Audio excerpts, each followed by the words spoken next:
प्यारे मुख्य भाइयों एवं बहनों, मैं आज आप लोगों को ब्रह्म ज्ञान के परिप्रेक्ष्य में बतलाऊंगा। कृपया आप लोगों से निवेदन है कि ब्रह्म ज्ञान के संदर्भ में संपूर्ण ज्ञान रखने के लिए आप मेरे वीडियो को शुरू से लास्ट तक देखने का कष्ट करें। मैं आपको ब्रह्म ज्ञान कैसे प्राप्त करते हैं इसके कुछ पासवर्ड बताएंगे। भगवान श्री कृष्ण गीता में अर्जुन से कहते हैं, सर्वधर्मान्य परित्यज्य मामेकं शरणं व्रज अहम त्वा सर्व पापेभ्यो मोक्षयिष्यामि मा शुचः। भगवान कहते हैं कि सर्वधर्मान्य परित्यज्य, सभी धर्मों को छोड़कर तुम केवल मुझे भजो। सर्वधर्मों को छोड़ने का अभिप्राय यह है कि सभी प्रकार के आश्रय को छोड़कर कोई आश्रय अलग से न रखो। सब धर्मों को छोड़ने के पहले का मेन अभिप्राय यही है कि हर प्रकार के आश्रय को छोड़ दो। अब हर प्रकार का आश्रय क्या होता है? जैसे वस्तु और व्यक्ति, यदि वस्तु का आश्रय है या व्यक्ति का आश्रय है, किसी को आश्रय है कि हमारे पास 1 लाख 1 करोड़ 1 अरब रुपया है, मेरा सब काम इस पैसे के बल पर हो जाएगा, तो इसको बोलते हैं पर आश्रय। किसी को होता है कि हमारे पास कई पुत्र हैं, कई भाई हैं, कई रिश्तेदार हैं, हमारा सब कार्य हमारे भाई बंधु रिश्तेदार पुत्र पुत्रियां मिलकर करेंगे, तो यह पर आश्रय है। भगवान श्री कृष्ण कहते हैं कि पर आश्रय को का त्याग करो। फिर किसी को अभिमान है कि हम स्वयं कर लेंगे, हम बहुत शक्तिशाली हैं, हम स्वयं कर लेंगे और हमें किसी की संसार में जरूरत नहीं है, हम ब्रह्म ज्ञान भी स्वयं हासिल कर लेंगे, तो यह संभव नहीं है। भगवान कहते हैं क्योंकि स्वयं का जिसको आश्रय होता है उसको स्व आश्रय बोलते हैं।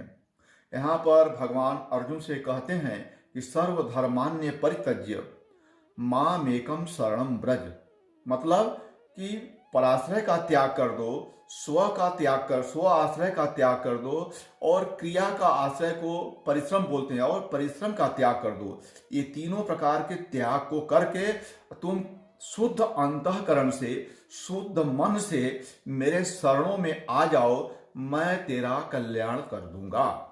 अहम त्वा सर्व पापेभ्यो मोक्षयिष्यामि मा शुचः, मैं तुम्हारा कल्याण कर दूंगा। तो स्व पर का आश्रय, क्रिया का आश्रय और स्व का आश्रय, ये त्याग करके भगवान के चरणों में, भगवान के शरण में शुद्ध अंतःकरण से जाना है, तब भगवान कृपा करेंगे। अब ये शुद्ध अंतःकरण से जब भगवान के शरण में जाएंगे तभी वो कृपा करेंगे, इसके पहले कृपा नहीं करेंगे। और शुद्ध अंतःकरण है नहीं, क्योंकि हमारा पात्र वो शुद्ध अंतःकरण है, और अंतःकरण में काम क्रोध लोभ मोह राग द्वेष कामना और ममता रूपी वासना के खटास भरे हुए हैं। और भगवान का दिव्य ज्ञान वह परम पवित्र शुद्ध गौ माता के दूध के समान है। उसको इस खटास भरे बर्तन में रखेंगे तो यह तुरंत फट जाएगा, बिना मतलब का हो जाएगा, बेकार हो जाएगा। तो वह शुद्ध ज्ञान, परम ज्ञान, दिव्य ज्ञान इसके लिए शुद्ध बर्तन चाहिए। और बर्तन मेरा खटास से, काम वासनाओं के खटास से भरा हुआ है। इस बर्तन को शुद्ध करने के लिए सर्वप्रथम हमें सोस्त्री ब्रह्मनिष्ठ गुरु की आवश्यकता होती है।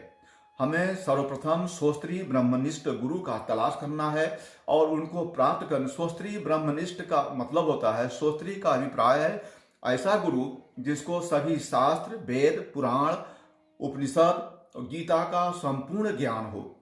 और ब्रह्मनिष्ठ का मतलब होता है कि उस गुरु ने अपने गुरुदेव की कृपा से, प्रभु की कृपा से भगवान का साक्षात्कार कर चुका हो।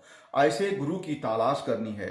फिर ऐसे गुरु के शरण में जाकर विनम्रता पूर्वक उससे आग्रह करके, उसके शरण में जाकर विनम्रता पूर्वक से पूछ करके उसके मार्गदर्शन में साधना करनी पड़ती है। और जब उसके मार्गदर्शन में आप साधना करेंगे तो आपका अंतःकरण रूपी बर्तन बिल्कुल शुद्ध हो जाएगा, आपकी ज्ञानेंद्रियां बिल्कुल शुद्ध हो जाएंगी। तब भगवान आप पर कृपा करेंगे और कृपा करते ही आपके अंतःकरण में ज्ञान की अग्नि जो है प्रज्वलित हो जाएगी।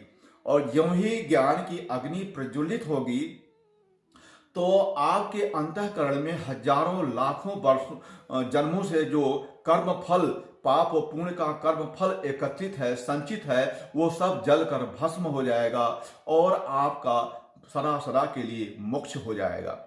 लेकिन ये जो है, जब तक आप किसी भी प्रकार का आश्रय रखेंगे तब तक भगवान का जो है ये कृपा आपके ऊपर नहीं बरसेगी।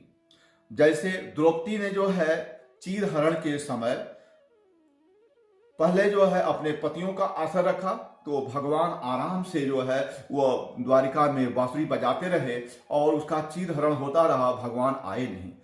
फिर उसके बाद उसने जो है भीष्म पितामह का आश्रय रखा तो भी भगवान नहीं आए। फिर उसने कुलगुरु जो है कृपाचार्य द्रोणाचार्य का आश्रय रखा तो भी भगवान नहीं आए। जब वह धृतराष्ट्र के पास गई, धृतराष्ट्र ने सोचा कि धृतराष्ट्र मना कर देंगे, लेकिन उन्होंने ऐसा नहीं किया तो भी भगवान नहीं आए। फिर जो है द्रौपदी ने जो है अपने हाथ और दांत का सहारा लिया, साड़ी को हाथों और दांतों से संभाला तो भी भगवान नहीं आए। जब द्रौपदी ने जो है हाथ और दांत का सहारा छोड़ करके दोनों हाथ ऊपर उठा करके स्व का आश्रय भी छोड़ दिया, पर का आश्रय भी छोड़ दिया, दोनों हाथ ऊपर उठाकर भगवान श्री कृष्ण को पुकारा, भगवान की कृपा तुरंत बरसने लगी। भगवान ने वस्त्रावतार धारण कर लिया और द्रौपदी को जो है वस्त्रों का ऐसा वस्त्र दिया कि वस्त्रों का भंडार पैदा हो गया। जहां देखो तहां वस्त्र ही वस्त्र हो गया। साड़ी बीच नारी है कि नारी बीच साड़ी है, कि साड़ी की ही नारी है कि नारी की ही साड़ी है।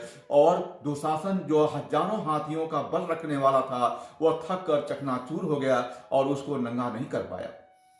तो इस प्रकार से भगवान की कृपा बरसती है, लेकिन कृपा तभी बरसेगी जब आप पर का आश्रय, क्रिया का आश्रय और स्व का आश्रय त्याग कर शुद्ध अंतःकरण से, शुद्ध मन से भगवान के चरणों में, भगवान के शरण में जब जाएंगे तो भगवान की कृपा आप पर बरसेगी। और आप पर जो ही भगवान की कृपा बरसेगी आपको दिव्य ज्ञान की प्राप्ति हो जाएगी और उस दिव्य ज्ञान की प्राप्ति से आपके अंतःकरण में ज्ञानाग्नि जो है प्रज्वलित हो जाएगी, जिसके परिणाम स्वरूप सभी पाप पुण्य जितने भी कर्म फल हैं, हजारों लाखों जन्मों के संचित, वह सब जल कर भस्म हो जाएंगे और आपका मोक्ष हो जाएगा। जय श्री कृष्णा। चाहने वाले मेरे प्यारे भाइयों एवं बहनों, यदि आपको मेरा वीडियो पसंद आया हो तो इसे लाइक करें, सब्सक्राइब करें, बेल आइकन दबाएं और अपने मित्रों में इसको शेयर करें।